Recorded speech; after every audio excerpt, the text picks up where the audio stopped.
in the gilded halls of a kingdom long past, a story was etched not in stone, but in the hearts of its people. It's the story of a choice, a dilemma that every leader, and indeed every one of us, might face. The razor's edge between justice and mercy. Our tale begins with King Alaric, a ruler known for his unyielding commitment to the law. In his kingdom, laws were ironclad, punishments swift, and justice was seen as the unshakable pillar upon which society stood. There were no exceptions, no gray areas, only the stark black and white of right and wrong. One day, a young man named Cale was brought before the king. His crime was severe. He had stolen a loaf of bread from the royal granary. The law was clear. The penalty was 10 years of hard labor in the unforgiving mines, a sentence that often became a death warrant. The evidence was irrefutable, and Cale himself did not deny his actions. The court expected a swift, predictable judgment. Justice, in its purest, coldest form, was about to be served. But as the guards prepared to drag Cale Your away, Majesty, I beg an you, old woman, please spare my his mother, grandson. threw And herself why should at I the show king's mercy? feet. He is young With and tears foolish, but his streaming heart down is her good. He face, can still she serve the pleaded kingdom. not for a pardon, but for understanding. She told the court of a failed harvest, of a family starving, of a son who acted not from malice, but from desperation to save his younger siblings from hunger. Cale, she explained, had tried to find work, any work, but the famine had closed all doors. His theft was an act of love, a desperate gamble against fate. The courtroom fell silent. The people who had initially clamored for justice now looked upon Cale with a flicker of empathy. They saw not just a criminal, but a son, a brother, a reflection of their own potential desperation. The rigid certainty of the law began to feel incomplete. King Alaric found himself at a crossroads he had never anticipated. His entire reign was built on the principle that the law is absolute. To bend it now, even for a compelling reason, could be seen as a sign of weakness. It could set a dangerous precedent, encouraging others to break the law and simply plead extenuating circumstances. The stability of his kingdom, he believed, depended on the consistent application of justice. If he let Cale go, would he not be undermining the very foundation of his rule? He feared that one act of mercy could unravel the entire tapestry of order he had so carefully woven. On the other hand, a voice of doubt whispered in his mind. What is the purpose of justice if it leads to such profound suffering? Is a law that starves an innocent family truly just?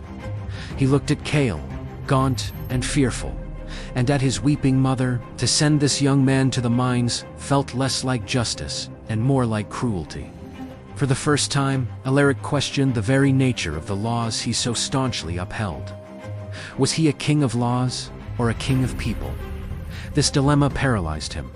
He postponed the sentencing for a day, retreating to his chambers to wrestle with his conscience. His advisors were divided. The traditionalists urged him to uphold the law without question. Mercy breeds chaos, his chief justice argued. One crack in the dam and the flood will wash us all away. But his younger, more idealistic advisors spoke of a different kind of strength. A king's true power, one said, lies not in his fist, but in his heart. The people will not remember the laws you enforced, but the compassion you showed. That night, Alaric couldn't sleep. He paced the cold stone floors, the arguments echoing in his head. He thought about the abstract concept of justice, a perfect, unbending ideal. Then he thought about the concrete reality of a family's pain. He realized that justice without empathy is just a mechanism, a cold and unfeeling machine.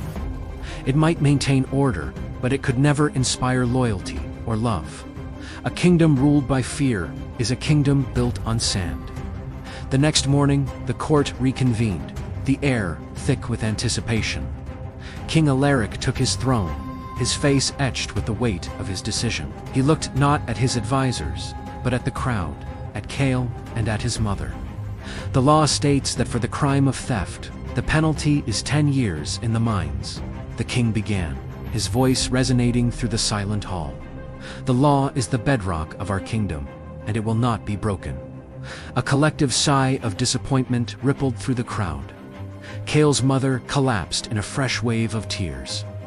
It seemed the king had chosen the familiar path of unbending justice. However, Alaric continued, his voice rising with newfound authority. The law was written to punish the wicked, not to persecute the desperate. It was designed to protect the people, not to crush them under its weight. He stood up, descending from his throne to stand on the same level as his subjects. Cale broke the law. That is a fact, and it will not be ignored. Justice demands a price be paid. He paused, letting the weight of his words settle. Therefore, I sentence you, Cale, to 1 month of service. In the royal kitchens, a gasp swept through the courtroom.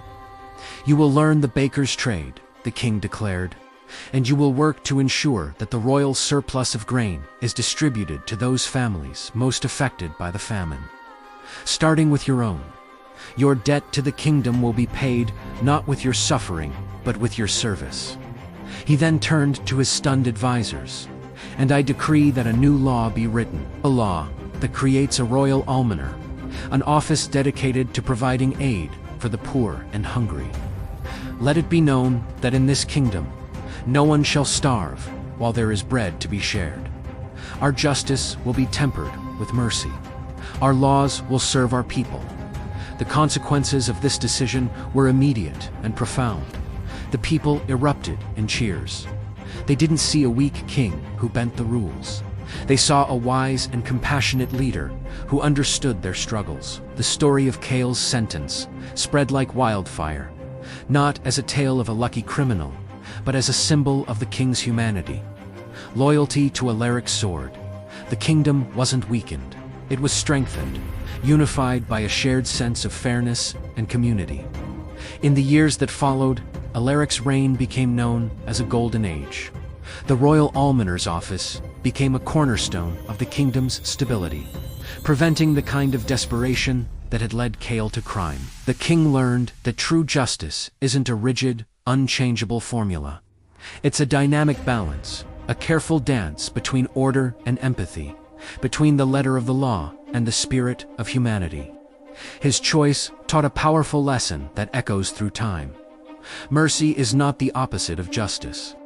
It is justice's highest form. It acknowledges that rules are made for people, not the other way around. A ruler, or any person in a position of power, shows their greatest strength, not by blindly enforcing rules, but by wisely knowing when the greatest justice is an act of compassion.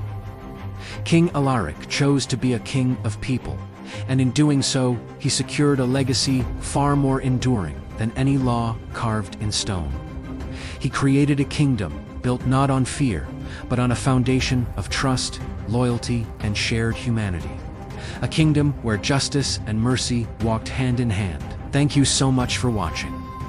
If this story resonated with you, let me know your thoughts in the comments. What would you have done in the king's position? Don't forget to like this video and subscribe for more stories that make you think. See you next time.